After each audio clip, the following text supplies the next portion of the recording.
Bom dia a todos. Hoje, sexta-feira, dia 25 de junho de 2021, por sinal o dia da independência de Moçambique, a minha terra natal, e daqui aproveito para endereçar votos de um feliz dia da independência e de um bom dia da independência a todos os moçambicanos. Portanto, hoje, continuando aqui e na senda do que temos feito nas últimas semanas, vamos continuar as leituras do livro de Francisco de Gouveia, A História de Luanda da Beira e de suas famílias. Hoje será o último dia de gravações dedicado a este livro de Francisco de Gouveia, e vamos falar essencialmente da infância e da juventude de Francisco de Gouveia na aldeia, onde ele vai relatar, onde ele nos vai dar uma panorâmica da vida que se vivia na aldeia à época, os seus costumes, as suas tradições, as suas práticas. Portanto, acabamos por ter aqui um retrato mais ou menos, eu não diria mais ou menos, diria fiel, portanto um retrato fiel da vida na aldeia nas décadas, basicamente no século XX. É evidente que Francisco de Gouveia nasceu na década de 30, não é? Viveu em Lobão, penso que até finais da década de 50. É este o tempo que ele vai referir nestas abordagens de hoje, mas e na altura e à época as coisas evoluíam muito mais lentamente, e essas tradições e esses costumes e essas práticas nessas décadas da vivência do autor eram basicamente as mesmas há algumas décadas atrás e há algumas décadas à frente. Portanto, eu cheguei a Portugal em 1976, ainda tomei contacto com algumas delas. Hoje algumas delas também ainda existem, mas de facto há outras que não. E este registro é importante até para, se calhar, pensarmos em voltar em retornar à prática de algumas das tradições. São tradições simples, mas que era importante nós darmos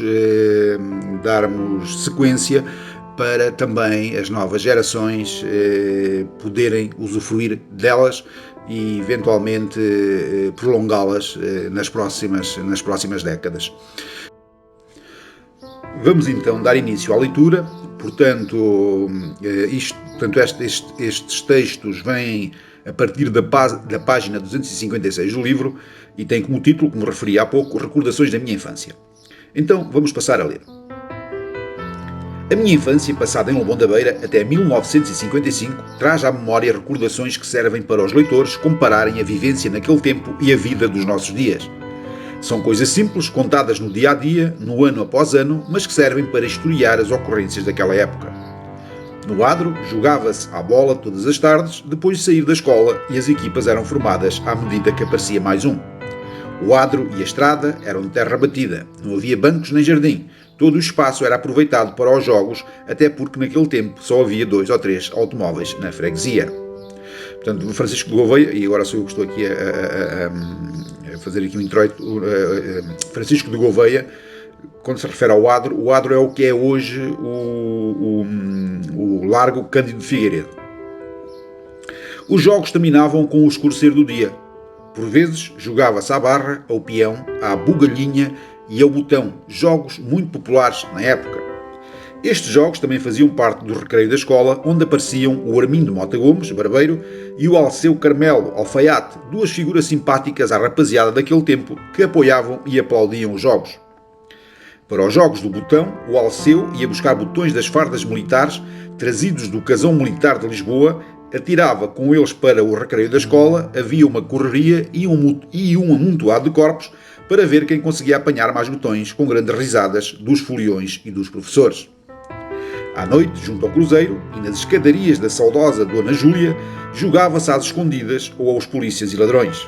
Nestes jogos participavam rapazes mais adultos, como o César Tavares, alcunhado de Unegos, que enganavam os mais novos, postos a procurar por todos os lados, e eles sossegadamente a comer boas laranjas e tangerinas nas proximidades. A estes jogos, e nos de domingo, raramente apareciam os jovens de várzea, cujo lugar estava separado pela estrada do Quinto, e assim faziam uma vida mais isolada. Ao domingo, os adultos enfiavam-se no Cruz Maltina, com sede no salão nobre do solar do casal, onde jogavam às cartas e onde os jovens não podiam entrar, porque aquilo era ambiente de adultos. Outros ficavam pelo adro, junto ao coreto, a jogar à malha, jogo muito disputado, animado e discutido, com uma ida a um copo de meio quartilho de vinho, bebido na taberna do Chico Mota e pago pelos predadores. A taberna era proibida aos rapazes, pois aquilo era só ambiente para conversas de homens.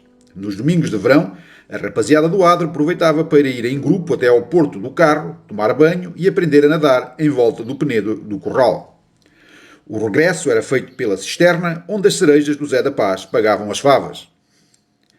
De vez em quando havia futebol na aldeia, em jogos particulares, porque o Cruz Maltina não era afiliado e iam todos ver a bola. Quando não havia jogos e havia relatos da bola, ia a rapaziada ao casal, à sede do Cruz Maltina, ouvir os relatos do famoso Artur Agostinho ou do Amadeu José de Freitas. Nos anos de 1950, em Lobão, só havia meia dúzia de telefonias tipo caixote. O mais entusiasta a ouvir relatos era o João Silva, o mudo de Reca, um sportinguista ferrenho que, apesar de não ouvir, era o primeiro a festejar os golos, dos quais se apercebia só com o bulir dos lábios dos outros ouvintes. Logo que terminava o jogo, e sempre que perdia o Belenenses, lá iam todos a reliar o barbeiro Armindo Mota Gomes. Com a sua filosofia, e sem se arreliar, lá ia dizendo: deixem lá, hoje perdeu, ganha para a semana. De vez em quando era acordado um desafio particular com a rapaziada das aldeias vizinhas, e lá íamos todos de bicicleta, satisfeitos por vestir a camisola do Cruz Maltina.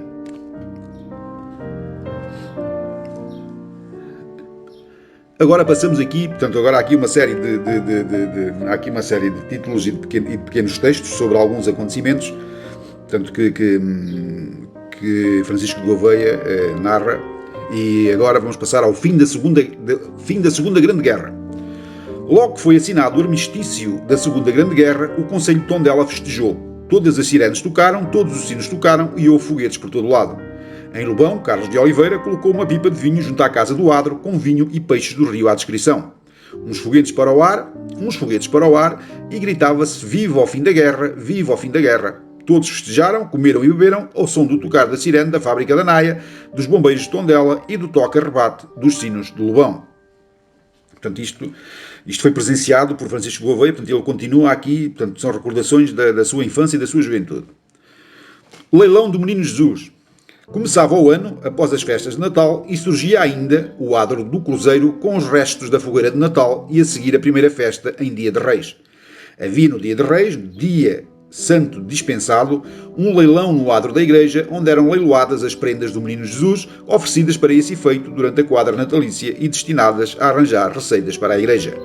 Os homens aproveitavam para comprar ou despicas garrafas de vinho, um bolo de buraco, pão de ló, ou uma travessa de filhoses. Logo ali comiam e bebiam, em franca alegria e camaradagem. Os rapazes estavam atentos às prendas oferecidas pelas suas namoradas ou pelas raparigas em idade de namoro, queriam cair na sua graça. Os pais e mães licitavam sobre as prendas das suas filhas como forma de valorizar a prenda. Estabeleciam-se ali despicos muito acesos para a alegria do padre. Vamos agora passar ao Carnaval em Lobão da Beira, vivido, não é, por Francisco de Gouveia, e aquilo aqui descreve. O Carnaval na freguesia nunca teve muita tradição, mas houve sempre gente disposta a comemorar esta festa anual. No adro do Cruzeiro, que foi, era o local... No adro do Cruzeiro que foi, era o local de concentração ao domingo e reunia, nesse dia, gente disposta a festejar o Carnaval na boa tradição da terra. A rapaziada de Lobão, durante a semana, recolhia púcaros e cântaros de barro preto espalhados pelas hortas. No adro do Cruzeiro, era formada uma roda por homens e mulheres que lançavam de mão em mão os tais púcaros e cântaros. Quando alguém os deixava cair, todos corriam para ele e enfarruscavam-lhe a cara. De vez em quando, apareciam os intrudos, gente vestida de trapos velhos, por vezes com as roupas dos espantalhos das hortas e enfarruscados com farinha, faziam umas macacadas e toda a gente se ria. Havia anos em que era improvisado em várzea um grupo de mascarados e apareciam pelo adro em grupo e eram muito aplaudidos. Era seu grande animador e ensaiador, o João dos Fados. Agora, falemos da experiência de Francisco de Gouveia relativamente à Semana Santa. Semana Santa. Lobão, que foi sempre terra de fé cristã, acompanhava esta semana que antecedia a Páscoa com muita devoção. A rapaziada de Lobão aproveitava para, em quarta-feira de cinzas, fazer o Serrar da Velha, uma festa pagã que consistia em andar furtivamente de canto em canto a fazer de uma forma sarcástica a confissão dos pecados dos velhotes, utilizando calões, palavrões e alcunhas em quadras rimadas. Era utilizado um homem que fazia de padre pregador e outro de velhote com voz simulada. Em redor pairava um grupo de rapazes munido de sinetas, campainhas e chocalhos. Em cima de um muro era feita a confissão e o seu testamento em alto e bom som para a salvação da sua alma, fazendo perguntas ao velhote, utilizando alcunhas e palavrões com aplausos e gozo dos acompanhantes. No final, a sua alma era enviada para as profundezas do inferno e todas as campainhas e chocalhos tocavam num barulho ensurdecedor. Dada a provocação da cerimónia, por vezes eram corridos à pedrada pelos visados e seus familiares. Faço ainda aqui uma parte relativamente aqui ao Serrar da Velha, que é uma tradição já centenária e que felizmente ainda se mantém de alguma forma na Terra. Eu já assisti in loco a uma noite de Serrar da Velha e é de facto uma tradição fantástica que algumas pessoas, essencialmente de várzea, não deixam morrer. E refiro-me aqui, eu nesse dia que acompanhei e que filmei e gravei essa prática, não posso deixar de referir o Júlio, o Júlio de Várzea, o homem da oficina das motorizadas, filho do Sr. Necas. Eu peço desculpa mas assim toda a gente saberá identificar o Júlio, não é? O Júlio das motorizadas, filho do Sr. Necas, e o Joaquim também é mais conhecido pelo Casaco. São pessoas que de facto mantinham a tradição por Lobão desta prática do Serrar da Velha, uma prática centenária que de facto enobrece e mantém as tradições vivas na nossa terra. É claro que, além do Júlio e do Joaquim Casaco, também havia outras pessoas que acompanhavam, havia de facto as pessoas que levavam os chocalhos, que levavam as campainhas, levavam o serrote, porque também há aqui, por acaso Francisco Gouveia não fala, mas o Serrar da Velha tem também a ver com esse, era um serrote improvisado em madeira em que em que liberta sons, esse serrote, pronto, que parece efetivamente o som de uma serra a serrar madeira. Feito este acrescento aqui relativamente à Semana Santa, vamos aqui ao cartaz dos namorados. A meio da Semana Santa reunia a rapaziada do Lobão e fazia um sorteio com o nome de rapazes e raparigas em idade namoradeira para formar pares de compadres. Esse tradicional cartaz era afixado durante a noite na casa do adro. Pela manhã, ou na hora da missa, as raparigas iam ver quem era o seu compadre, pois a seguir quem mandasse rezar primeiro tinha direito a receber pela Páscoa um pacote de amêndoas. Estas brincadeiras tinham o pretexto de aproximar os jovens para um possível namorico. Isto de mandar rezar primeiro, eu ainda me lembro, porque já numa fase, era eu miúdo, ainda se mantinha esta tradição, nomeadamente na Vila José. Lembro-me que esta lista era afixada na porta da casa do Sr. Aurélio, portanto no solar, na Vila José, e o mandar rezar era a pessoa, a rapariga ou o rapaz, chegava ao pé do respectivo compadre que tinha sido nomeado na véspera e dizia: fulana reza. Pronto, e quem dissesse primeiro isso tinha direito, portanto, quem fosse mais rápido na abordagem, ou seja, quem estava melhor informado sobre de facto os casais, não é? sobre a feitura dos casais e os nomes dos mesmos, não é? Quem estivesse melhor informado tinha a vantagem de mandar rezar primeiro e, nesse caso, tinha o direito de receber um pacote de amêndoas. por acaso também era uma tradição, e esta caiu em desuso. Mas não é difícil de voltar a reviver e a restaurar esta tradição. Vamos agora aqui ao Dia de Ramos e à descrição que Francisco de Gouveia faz no seu livro. Na semana da Quaresma era tradição haver na missa dominical sermões encomendados, com padres oradores vindos de fora, com temas de exaltação e reflexão ao Calvário de Cristo. O povo elogiava o orador, sendo um dos mais entusiastas o João do Soito, o seu patrocinador. No sábado da Aleluia havia missa a que seguia a tradicional procissão em volta do cruzeiro, da freguesia e do lugar do alcoce. A procissão era organizada segundo o ritual da igreja, com lanternas acesas à frente, a que seguiam os homens em alas laterais e membros das irmandades. No meio ia o pálio seguro pelas pessoas da reverência e a seguir as mulheres e o povo em geral. Todos levavam um ramo de oliveira e a rapaziada de Lobão competia levando um pinheiro enfeitado com alecrim e ramos de oliveira tão alto que ultrapassava as ferragens da nave central da igreja matriz. Vamos aqui agora, a seguir, falar da queima de Judas. Era tradição queimar os Judas no adro do cruzeiro. Ali era colocado, em cima de uma figueira, uma figura de Judas, vestido com as roupas dos espantalhos dos pomares, dentro do qual eram colocadas bombas de foguetes.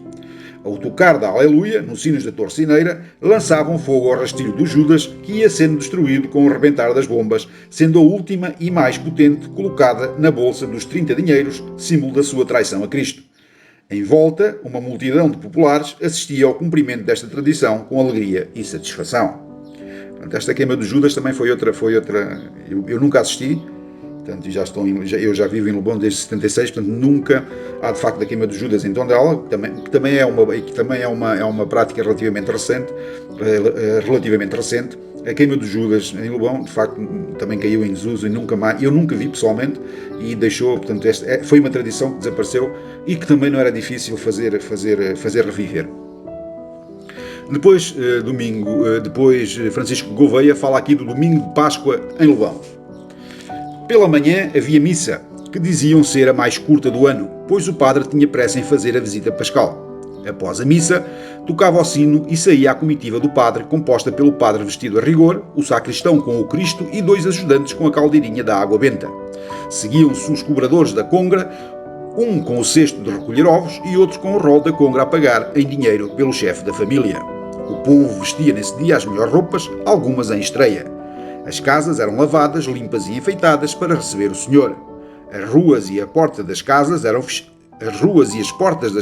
eram recheadas de bucho, rosmaninhos e flores para receber a comitiva, a família e amigos de portas abertas. O padre chegava, benzia ao lar, dava as boas festas e confraternizava com os assistentes. A seguir, todos beijavam o Cristo, ostentado pelo sacristão, e a seguir entravam em alegria vizinhos e amigos. Era dia de festa.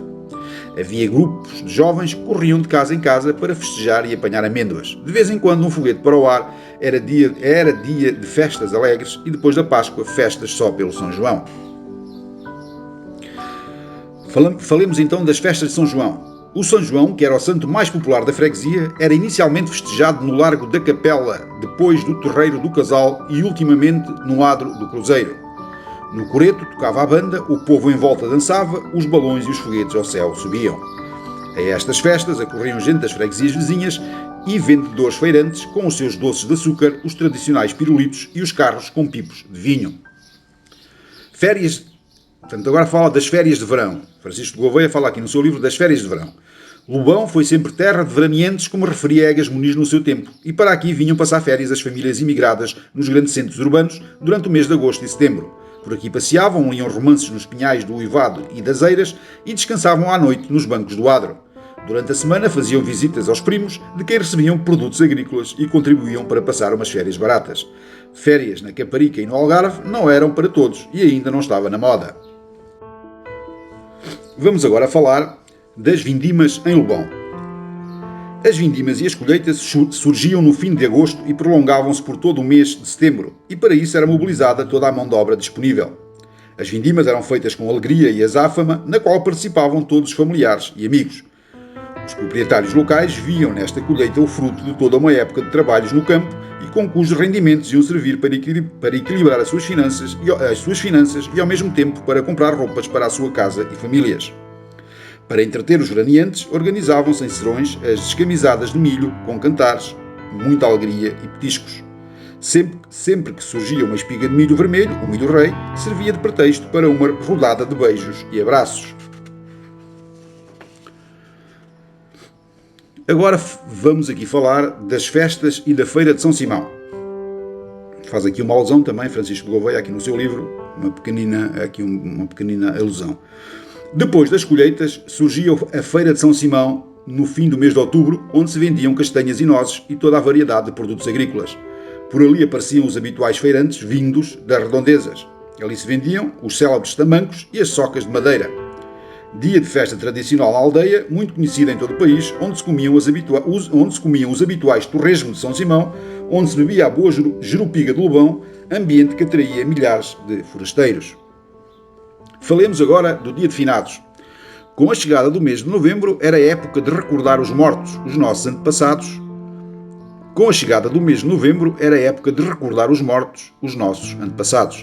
No dia 1 havia cerimónias eclesiásticas e visitas ao cemitério público, onde as campas estavam recheadas de flores e em homenagem aos finados.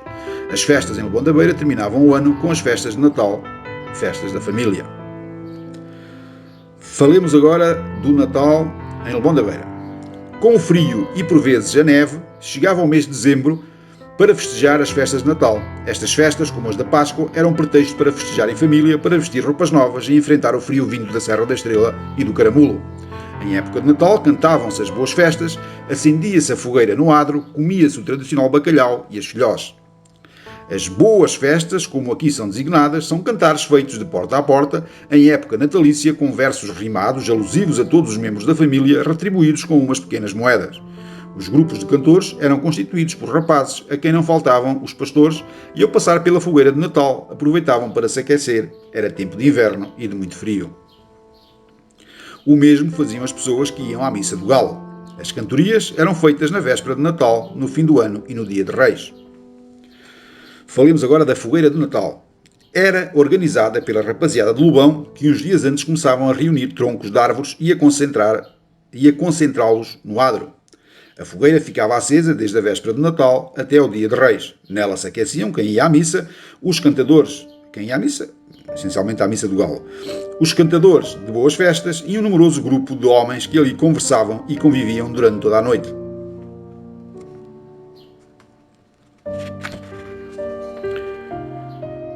Ora, muito bem. Agora falemos aqui do milho e da broa de Lobão, que também Francisco de Gouveia refere. Ora, o milho e a broa de Lobão. Lobão, que foi sempre um grande produtor de milho, seguido do centeio e cevada, tinha na broa a sua aplicação e tida como base da alimentação das famílias locais. Nos testamentos do século XVIII é bem patente o valor do milho com distribuição deste produto pelos carenciados da freguesia. As searas de milho exigem muita água e essa nunca faltou na freguesia. As terras eram lavradas por uma junta de bois, jogada, e era com base na produção do milho, na terra lavrada durante o dia por uma junta de bois, que era pago o imposto real, o quinto. O milho depois cefado era escamizado em serões muito animados e, como era verão, nele participavam muitos veraneantes em férias. A produção do milho, como o azeite e o vinho, foi sempre a riqueza da freguesia.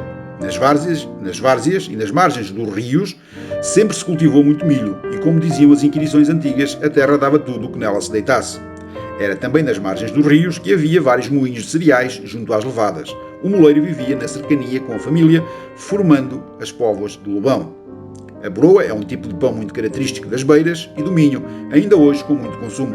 A broa de Lobão, feita em fornos caseiros de lenha, depois de peneirada e fermentada, sempre teve fama. De uma fornada para a seguinte era guardada um pedaço de massa a fermentar, aqui chamada de finto. Em dia de fornada de pão, aproveitavam para fazer uma bola com sardinha ou chouriça. O forno da Corina do Soito era utilizado por todos os habitantes do lugar e alguns do Alcoce.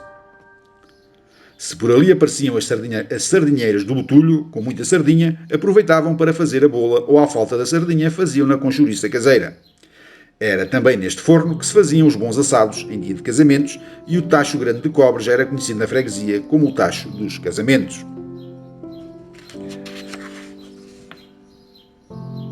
E pronto, chegamos então ao fim desta temática, ao fim deste livro de Francisco Gouveia. Foi um gosto, não é? Como já tenho dito várias vezes, foi um gosto dar a conhecer mais pessoas, não é?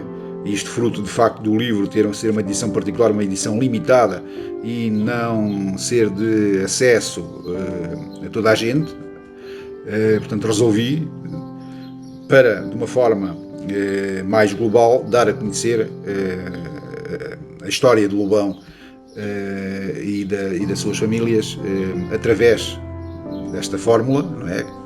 Através de gravações áudio, e desta forma, pronto, e pelo feedback que tenho recebido, de facto está a chegar a bastante gente, que era esse o meu intuito, de facto. Eram os lubanenses, não é? Os lubanenses, eventualmente os tondelenses, quem é do concelho, quem gosta destas coisas, ter um acesso facilitado a esta informação, que é uma informação muito importante relativamente à nossa história coletiva, e que nós, lubanenses, devemos valorizar e estar gratos a Francisco Gouveia. Eu irei analisar algumas coisas, porque entretanto Francisco de Gouveia também tem outros livros, nomeadamente tem algumas biografias das pessoas mais importantes aqui de Lobão. Eventualmente falaremos disso mesmo, não é? Dessas narrativas, dessas biografias, e continuaremos a fazer estas gravações diárias, porque também, como este livro, essas biografias e esse trabalho de Francisco de Gouveia também foi distribuído por algumas instituições aqui em Lobão, pelos amigos, mas são poucos exemplares e, de facto, a maioria dos lubanenses não terão acesso a essa informação. Portanto, mais uma vez, muito obrigado a todos. Para mim é sempre um gosto e um prazer poder divulgar as pessoas e a terra, e desejo-vos um bom fim de semana. Desejo-vos ainda, ou peço-vos ainda, que tenham cuidado.